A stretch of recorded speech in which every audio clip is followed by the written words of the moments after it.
Welcome to the quarterfinals Pickems for the VDL.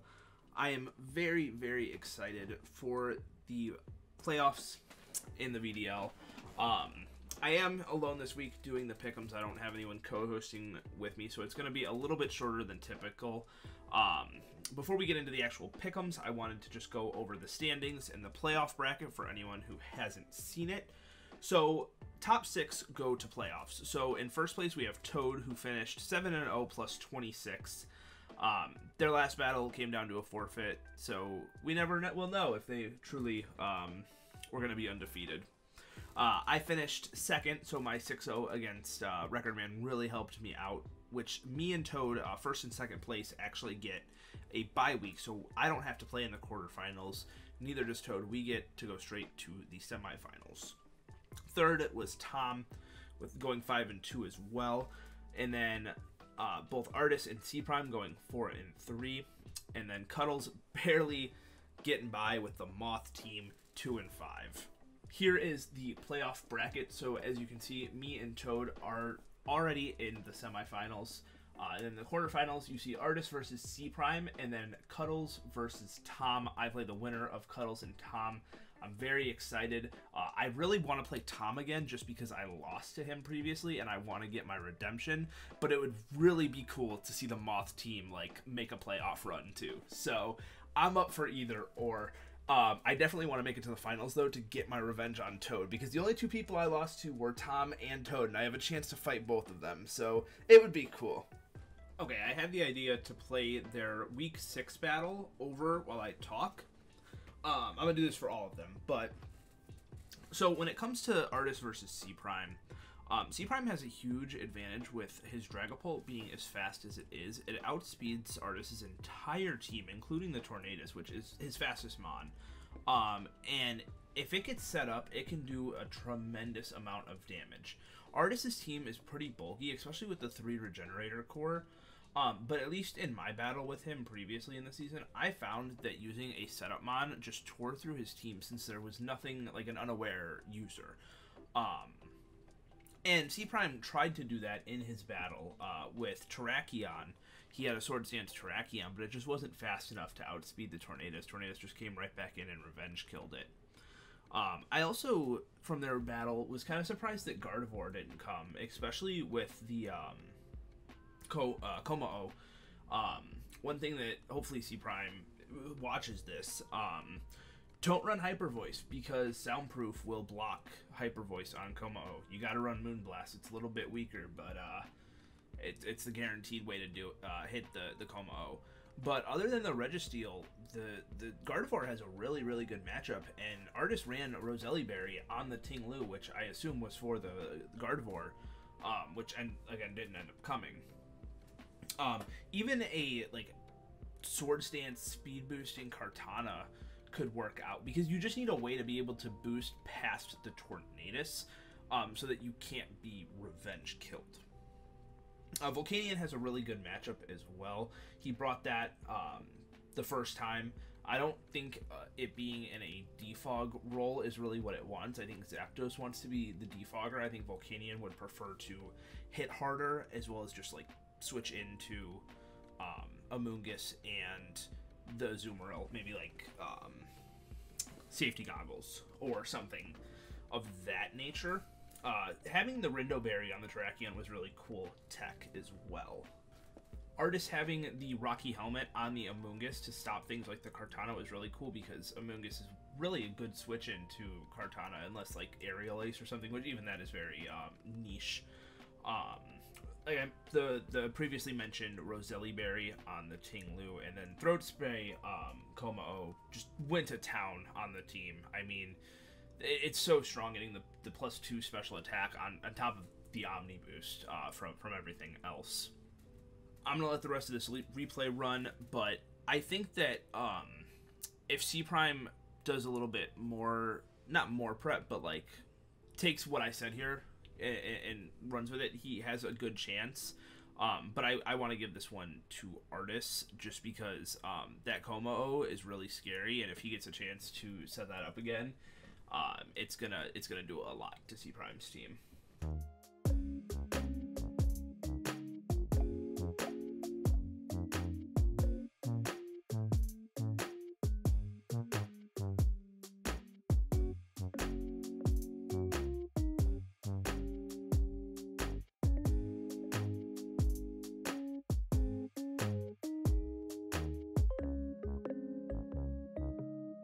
When going back and watching the replay of Cudles versus Tom, the one thing I realize is that Tapu Fini is very, very threatening to Cudles' team. Not only just like generally the typing is really good, but Psychic Terrain really shuts down two of Cudles' big threats in Jet Punch Palafin and First Impression Slitherwing. The Goodra is also pretty strong. The Terra Fighting Masquerain does quite a lot to it, but it's still very threatening, as well as Skeledirge just being an unaware mon. Just stops any setup attempts from any of the moths that try to Quiver Dance up, or even like Nasty Plot from the Iron Moth.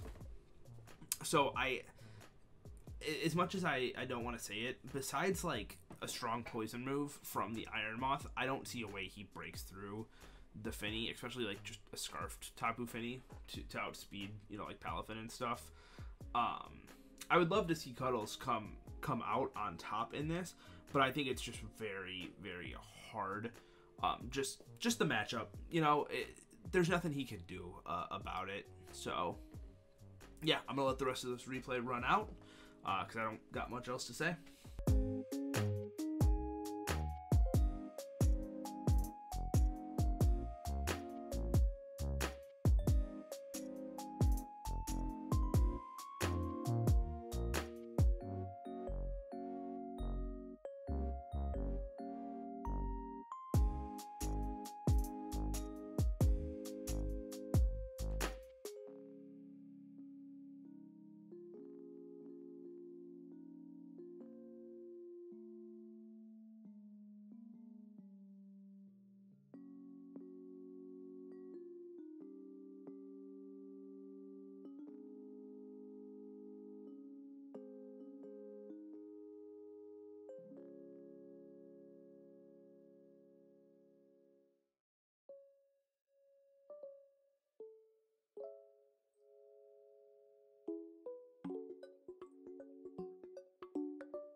Alright, now on to the Victini division.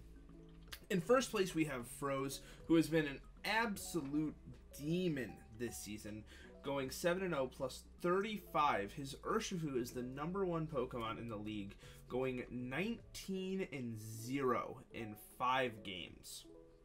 I wonder how many kills it could have gotten if it played all 7. In second place, we have Starry, going 5-2 plus 13. In third, we have Trey making a pretty good comeback, going 3-4. Fourth, we have aGamerPerson, also going through. Actually, everyone else is going 3 and 4. So yeah, fourth is aGamerPerson, fifth is Cavalry, and sixth is our newcomer ScepTorBird. To go into the actual playoff bracket, it's formatted the exact same way. So Froze and Starry both are going to the semifinals automatically. Cavalry and aGamerPerson will be playing in the quarterfinals, as well as ScepTorBird and then Trey. Really excited to see how this goes. Let's hop into the Pickems. So first up, we have Trey versus ScepTorBird.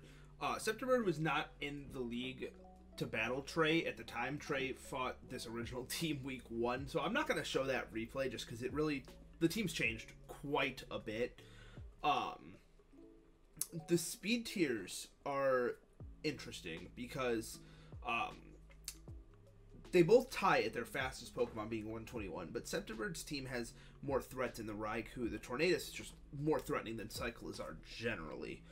Zoroark and then Gardevoir speed ties with the Volcarona. So there's just more Pokemon that are faster. But Garganacl looks alright. Ignoring the Tinglu and the Chestnut, it actually doesn't look too bad. If it can get Assault Cure on Slowbro or Suicune or Goodra, it can wear them down pretty well, since Assault Cure does 25% at the end of turn to Water and Steel types.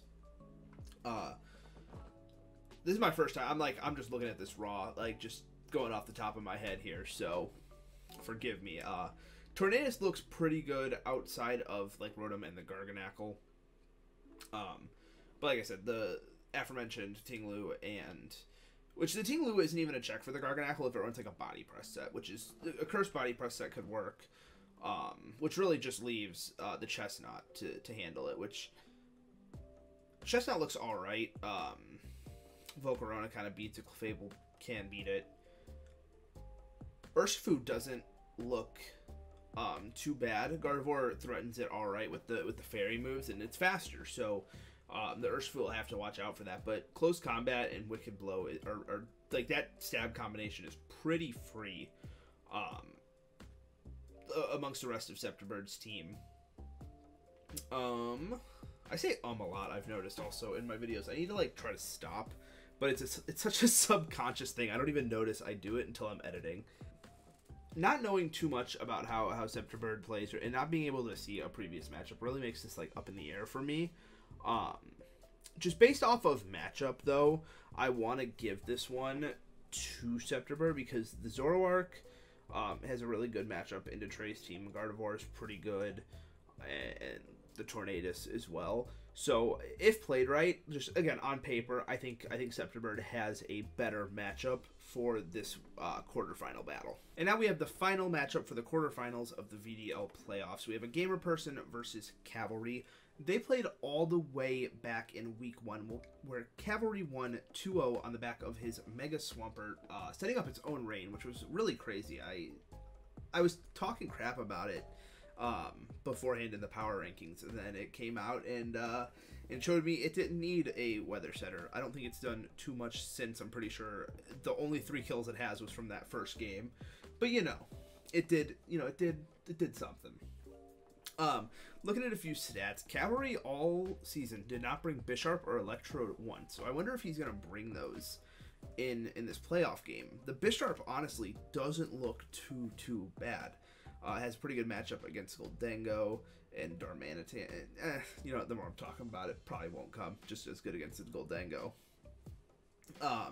Electrode being as fast as it is, I'm surprised hasn't come, but with Dragapult being just as fast, it kind of also makes sense. But looking at the two teams, Heatran, it looks really tough for aGamerPerson to break through.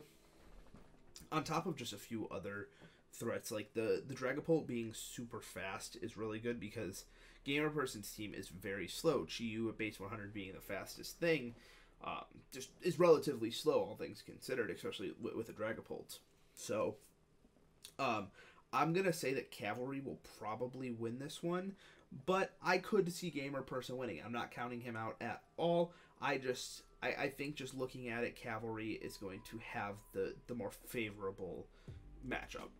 Want to wish everyone best of luck in their quarterfinal battles. I hope everyone who didn't make it to the playoffs enjoyed the season 1 of the VDL. If you guys haven't seen, I put out a little like post-game review doc that you can fill out and just kind of let me know what you liked, what you didn't like. But I appreciate everyone, and once again, best of luck, and I'll see you guys all later. Goodbye.